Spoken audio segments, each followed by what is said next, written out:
Selamat pagi, Bapak, Ibu, Saudara semua yang dikasihi oleh Tuhan Yesus Kristus. Selamat menikmati berkat sarapan pada pagi hari ini. Di dalam Lukas pasal 1, di sana dikisahkan tentang kelahiran Tuhan Yesus. Bapak, Ibu, Saudara bisa sempatkan diri untuk membacanya dari Lukas pasal 1, nanti sampai ayat yang ke-56. Saya tertarik dengan peristiwa ini di mana dikisahkan pertemuan antara malaikat Gabriel dengan Maria. Malaikat Gabriel diutus oleh Tuhan dari sorga untuk membawa berita bahwa Maria akan mengandung dari Roh Kudus untuk melahirkan bayi Yesus. Bisa kita bayangkan, Bapak, Ibu, Saudara semua, bagaimana reaksi daripada Ibu Maria saat itu. Dari wajah yang terkejut, gentar, takut, dan mungkin segala macam pikiran yang berkecamuk di dalam hatinya. Saya tak bisa membayangkan bagaimana ekspresi wajahnya pada saat itu. Yang jelas pasti juga timbul pikiran-pikiran negatif. Apalagi pada waktu itu hidup di zaman dahulu, hukuman rajam, hukuman dilempari dengan batu sampai mati bagi seorang yang dianggap berbuat dosa. Nah, kita tahu Maria itu seorang gadis yang masih perawan. Dan mungkin saat itu dia terbayang dengan hukuman itu. Apabila belum bersuami, dia melahirkan seorang bayi. Ini tercetus dari kata-kata jawaban Maria kepada malaikat. Dia katakan, bagaimana hal itu mungkin terjadi? Karena aku ini belum bersuami. Nah, jawaban daripada Maria ini mengungkapkan isi hatinya. Dia kebayang dengan semua nanti akibat-akibat buruk yang akan dialaminya. Tetapi kita ingat, ketika malaikat itu diutus datang ke rumah Maria, Tuhan mengenal, Tuhan tahu dan Tuhan mengerti kondisi Maria sebagai seorang manusia yang lemah. Pada saat malaikat itu diutus datang ke rumah Maria, maka yang pertama kali dia katakan adalah, "Salam, hai engkau yang dikaruniai, Tuhan menyertai engkau." Amin. Salam yang memberikan berkat. Karunia, sebuah karunia. Karunia adalah sebuah keselamatan. Walaupun salam itu mengejutkan Maria, dan dia juga berpikir-pikir dalam hatinya, apa arti daripada salam Tuhan menyertai itu.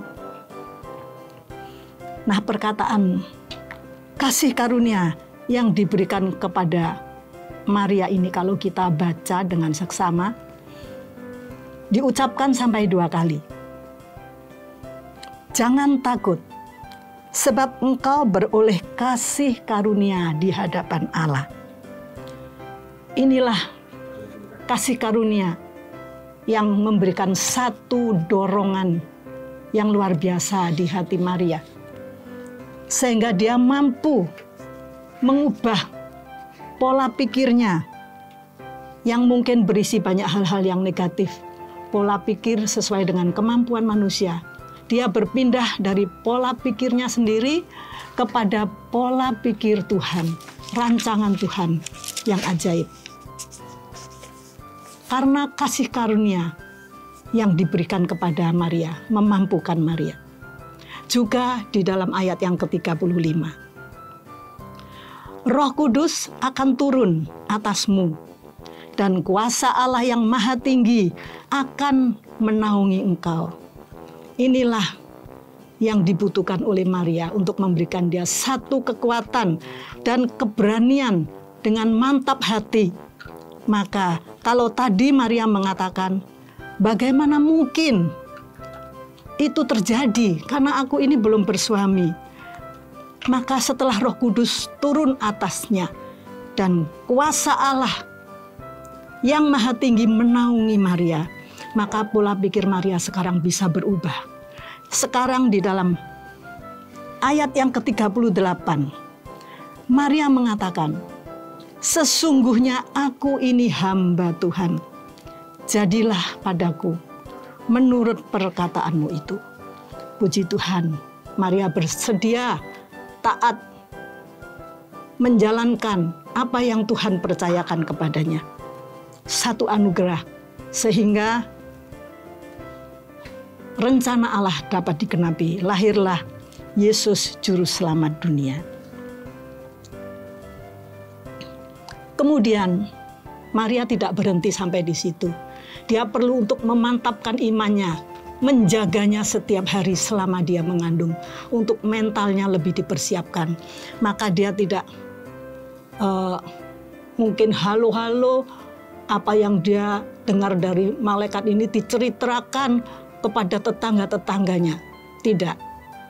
Dia dengan senyap, dia pergi menemui seorang saudaranya yang juga sedang mengalami kasih anugerah Tuhan, yaitu istri daripada Imam Zakaria. Maria datang kepada Elisabet yang juga mengandung dalam kuasa Allah, diberkati, yang kalau kandungannya di usia yang sudah lanjut dikatakan kandungannya mati. Tetapi di usianya yang tua itu, dia dipersiapkan untuk melahirkan Yohanes Pembaptis. Di situ kira-kira Maria 3 bulan. Cukup banyak waktu dia bersekutu. Pasti dia bersekutu dengan Elisabet. Lebih mendekat kepada Tuhan. Maka dia semakin mantap menerima kasih anugerah itu. Dan dibuktikan dengan ayat-ayat selanjutnya. Dikatakan di situ nyanyian pujian Maria. Dia bisa menerima anugerah itu bukan dengan ketakutan, bukan dengan terpaksa, tetapi disertai rasa syukur. Kalau dia katakan, aku inilah hambamu, jadilah seperti yang engkau kehendaki. Maka nyanyian pujian Maria itu penuh dengan ucapan syukur. Bapak, Ibu, Saudara semua, kita hidup hari-hari ini, bahkan saat ini kita hidup di bulan yang terakhir dari tahun 2022. Kita menyaksikan dampak daripada COVID yang belum punah, melihat keterpurukan yang terjadi,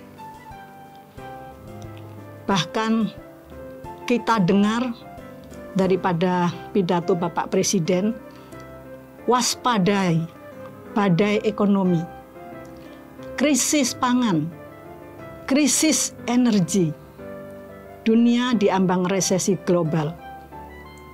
Maka diperkirakan ekonomi 2023 akan semakin gelap. Peristiwa-peristiwa yang kita dengar ini bisa berdampak buruk, menimbulkan rasa takut, khawatir, untuk memapah tahun 2023. Kita belajar daripada Ibu Maria ini, mengubah pola pikir kita, beralih kepada pola pikir Kristus. Saya teringat pada satu ayat di dalam Matius pasal 24, ayat yang ke-43 berbunyi demikian, yaitu nasihat supaya berjaga-jaga.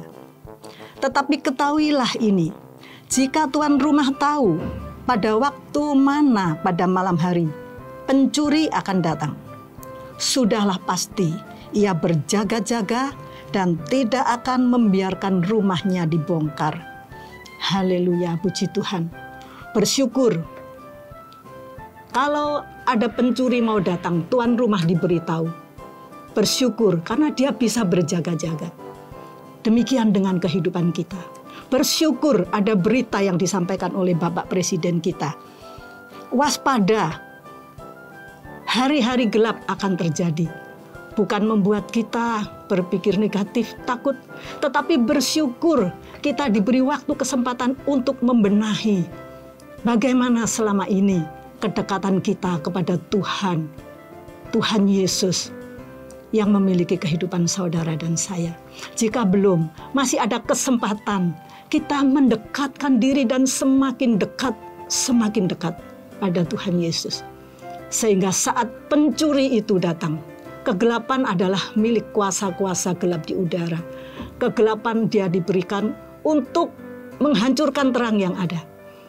Tetapi kita sudah diberitahu, kita berjaga-jaga.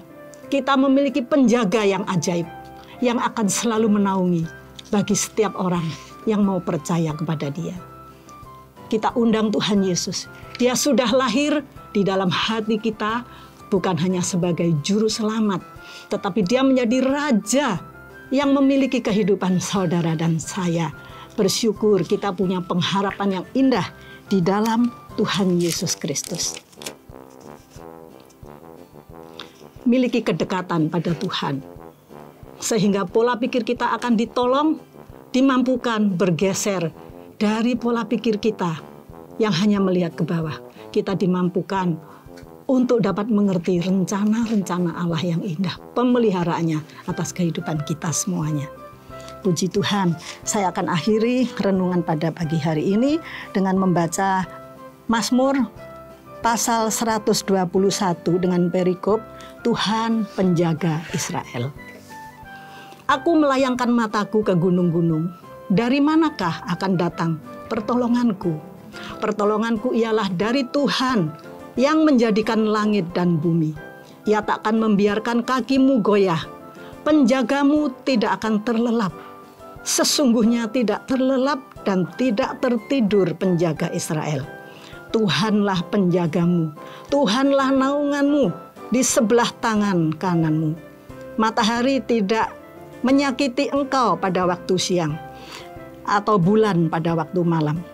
Tuhan akan menjaga engkau terhadap segala kecelakaan. Ia akan menjaga nyawamu. Tuhan akan menjaga keluar masukmu dari sekarang sampai selama-lamanya. Mari kita pegang janji Tuhan, karena janjinya ya dan amin. Puji Tuhan, selamat menikmati hari Natal. Yesus lahir di hati kita dan bertahta sebagai Raja.